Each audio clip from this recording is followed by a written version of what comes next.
Bienvenue à tous pour une nouvelle vidéo. Et aujourd'hui, comme vous avez vu dans l'avatar, oh, c'est quoi ce bordel? Je viens de découvrir qu'en fait, il y a deux étiquettes dessus. Alors, c'est bizarre. C'est JCL 2000. JCL 2000. Alors là, faut vraiment que je m'explique un truc. Bon, bien sûr, je vous expliquerai dans la vidéo pourquoi. Mais on va regarder ça juste après.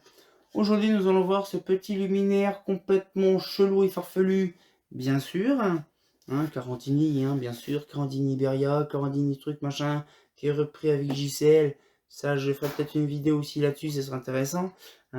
Mais franchement, c'est le luminaire que j'ai jamais vu, le plus top budget. Je vous garantis, le support de douille, c'est vraiment une dinguerie. Vous allez voir tout ça, vous allez dire, oh, oui, c'est quand même perturbant. J'ai quand même une grosse lumière au-dessus, comme je suis pas chez moi, j'ai une grosse lumière qui m'éclaire bien au-dessus. C'est assez puissant. Et donc du coup, on va regarder ça ensemble, l'espèce de luminaire là. Donc c'est un Carantini, mais là c'est une JCL, c'est marqué. JCDL, puissance max 1 secteur, machin. Donc oui, c'est une Carantini Village, hein, c'est sûr. 250 watts, oui, mais on sait pas c'est quoi. Mercure, sodium, iodure. Classe 2, donc c'est une 147, oui. Mais c'est perturbant parce qu'en fait, on ne voit pas vraiment ce qu'il y a en dessous. C'est vraiment JCL 2000. C'est impressionnant de se dire quand même qu'ils ont racheté des modèles. En fait, je pourrais pas vraiment me dire que c'est JCL 2000 qui a racheté, non. C'est vraiment un peu spécifique et ça, je ferai une vidéo vraiment thématique là-dessus aussi. Donc, du coup, on pourra regarder Luminaire. C'est vraiment le truc le plus top budget que j'ai jamais vu, ça vraiment de l'italien. Je crois, c'est ça, c'est Carandini. Je crois, non, c'est pas italien, c'est espagnol. Carandini. Je confonds avec Carandini et puis un autre modèle, mais je crois que Carandini c'est espagnol. Mais ce que je veux dire, c'est que ce truc-là, c'est quand même perturbant de se dire que c'est voilà. C'est par contre là, je suis mal centré. Désolé. Là, c'est mal centré. Il y a déjà plein de petits bidules qui me fait vraiment peur, notamment ça. L'espèce de support de douille qui est simplement tenu via vraiment un écrou. C'est à mon avis un truc qui s'emmanche, qui se visse. Alors du coup, le châssis, alors on voit que celle-là, je pense également qu'elle est neuve. Ça se voit parce que vu la tête du luminaire qui est machin, oui, elle est neuve. Elle est neuve. Je pense, oui. Je l'ai nettoyée, mais non, elle n'est pas neuve. Ah d'accord, donc elle est pas neuve, donc c'est bien ce que je pensais. Mais non, mais est-ce que je pensais qu'elle était vraiment hyper neuve, bien propre, parce qu'en fait... Non, c'est parce que quand je restaure mes luminaires, j'aime bien que ce soit le plus proche du neuf possible, mais non, c'est pas neuf. Ah ouais, bon, c'est bien restauré. Donc là, nous avons une petite SHP 100 watts. Oh, c'est tellement perturbant de voir les SHP 100 watts. Quand j'étais gamin, je croyais que c'était une ampoule au mercure comme au sodium, avec un gros culot dessus. Non, ça, c'est une petite 100 watts, une petite Philips. Bon, après, comme vous savez, chez les Espagnols, les réflecteurs, chez eux, c'est très simple. C'est paf.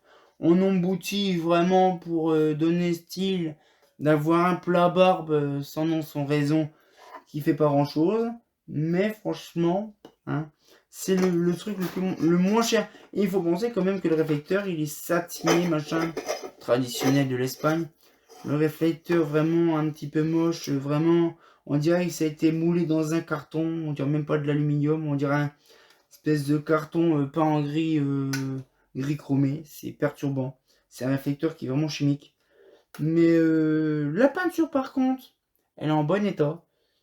Bon ça va, ça tient. Après du BTR pour le système là. Je pense que ça c'est pour tenir la bride. On va regarder l'autre côté, de toute façon il faudra ouvrir l'intérieur. Là le système pour la vasque. Je ne sais pas c'est à quoi comme tronche pour la vasque. Mais la texture de ça du capot, donc le capot c'est en polypropylène je pense. Mais qui ressemble un peu à une texture de coffeur. C'est perturbant. Petite Vivis tout sympatoche. Moi j'aime bien Vivis parce que là elle est bien crantelée, elle est bien comme il faut. Ça glisse pas. Est-ce qu'elle est entièrement ouverte? Yes. Et ouvrons le cocon. Oh, balance électronique, je suis pas si sûr, mais oui, c'est oui, je pense que oui, c'est ça. Ça d'origine, je pense, oui, je pense. C'est pas d'origine non plus. D'accord. Mais c'est tellement bien agencé qu'on dirait vraiment. C'est ça qui est bien. Parce qu'en fait, les vis vont vraiment au bon endroit. Ça, c'est bien. Mais franchement, ça en basse électronique en 100 watts avec un sodium là-dedans. Franchement, ça rend vraiment bien l'électronique. En fait, c'est ça qui est bien. Par contre, il date de vieux le ballast parce que des ballasts comme ça, j'en ai pas vu long. 2006. Comment? 2006. Ouais, c'est ce que j'ai, c'est vraiment les premières générations. Ouais, c'est ça, impressionnant électronique. Mais ouais, c'est vraiment impressionnant quand même que c'est les premières générations. Qu'après, ils ont fait les gros blocs tout fins, un peu plus gris, bizarre. Par contre, ce qui est vraiment top budget, c'est vraiment l'intérieur. C'est vraiment une plaque en acier vissée, vite fait comme ça avec le truc. Ça, je sais pas c'est quoi. C'est, je pense, pour les passages des fils, en version latérale. Mais par contre, c'est impressionnant de dire que c'est vraiment une culasse. Et c'est pas une culasse traditionnelle en Fondalu que je connais, ça par contre. C'est vraiment le press et tout qui est, je pense. Qu'est-ce que c'est? Ah! C'est même pas un press et tout, hein. C'est va dire un système de boulonnerie et en fait ils ont coulé une espèce de mastic dedans pour faire. Ah bah là c'est sûr que là le filtre ne va pas l'avoir. À moins de le couper, de l'arracher entièrement. Ça me plaît pas. Les systèmes de petits clips là, c'est pas un boulon physique, c'est une lamelle, c'est qui est coupée en deux et qui se sert vraiment du pas de vis pour vraiment tenir. C'est vraiment hyper chelou et ça j'aime pas ces systèmes là. Mais sinon, c'est vraiment le truc top, mais vraiment top budget. Il y a deux vis dessus, deux vis, deux boulons simplement pour la bride. Donc c'est une bride avec deux boulons, deux vis pour la platine et c'est tout. Le machin là pour en dire la vis du dessus. Mais c'est impressionnant comme il n'y a quasiment rien comme pièce. Il y a peut-être, allez, on va dire 1, 2, 3, 4. Ouais, on va dire 5, 6, 7, 8, 9, 10, 11, 12, 13, 13, 14, on va dire 15, 16, 17, 18, un peu moins de 20 pièces réunissant ce modèle. C'est vraiment pas grand chose. C'est vraiment pas grand chose. Bon, il y a quand même largement moins dans certains luminaires. Mais une lumière comme ça.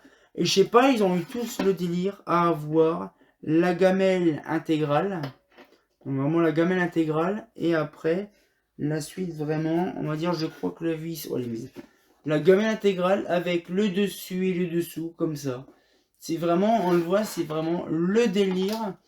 Le fameux délire des Espagnols avec leur système de culasse.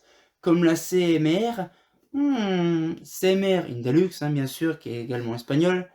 Mais on voit que ça, comme c'est propre, hein, j'aurais bien voulu voir aussi le délire de ça plusieurs années après. Mais franchement, après Carandini, tout ça, bon, c'est connu, mais pas trop en France, mais si peut-être du côté du sud de la France. Mais franchement, c'est quand même un sacré délire de voir ça en fait, ce truc-là. Bon, moi, c'est vraiment, c'est top budget, c'est vraiment une douille comme ça, et puis voilà, c'est pas foufou. Et j'ai remarqué qu'en fait, c'est pas une douille réglable. En fait, c'est-à-dire que là, la douille est vraiment figée à cet endroit-là. Et on peut pas mettre de plus haut, plus bas. Vraiment, c'est quand même chimique comme modèle. Après, c'est toujours été comme ça. De toute façon, le côté espagnol et italien, c'est vraiment pas trop haut. Pas trop haut, enfin, vraiment qualitatif. Hein. Parce que c'est vrai que la plupart du temps, la peinture se barre. C'est pas vraiment bonne qualité. Hein. Mais bon, ça, franchement, bon, elle est en bon état, il suffit de la laisser peut-être 2 ans dehors. J'imagine pas le bousin. Tout est à moitié rouillé, pourri dedans. Mais bon, ça, il va la garder comme ça en bon état. Mais franchement, voilà. C'était une petite vidéo pour vous présenter ça. Des luminaires que je n'ai pas dans ma collection, bien sûr.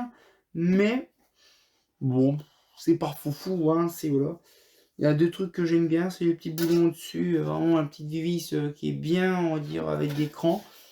Puis après, l'agencement du ballast. Et puis peut-être le support de l'eau qui peut être bien pour mettre des trucs intéressants dedans. Mais genre 250 watts tubulaires dedans, ça va pas dedans. Hein. Ça c'est sûr. Mais bon, ça on peut rien y faire. Hein. C'est comme ça, puis c'est tout. Donc cette fois-ci on sortit encore pour une nouvelle vidéo. J'ai énormément d'autres vidéos à faire, c'est intéressant. Et comme de bien entendu, les trucs traditionnels, hein, bien sûr, de l'Espagne. Hein. Petit plat à barbe là-dedans, hein. Pas grand chose, hein. Mais bon, on s'y fait quand même, hein. Un fait pas faux.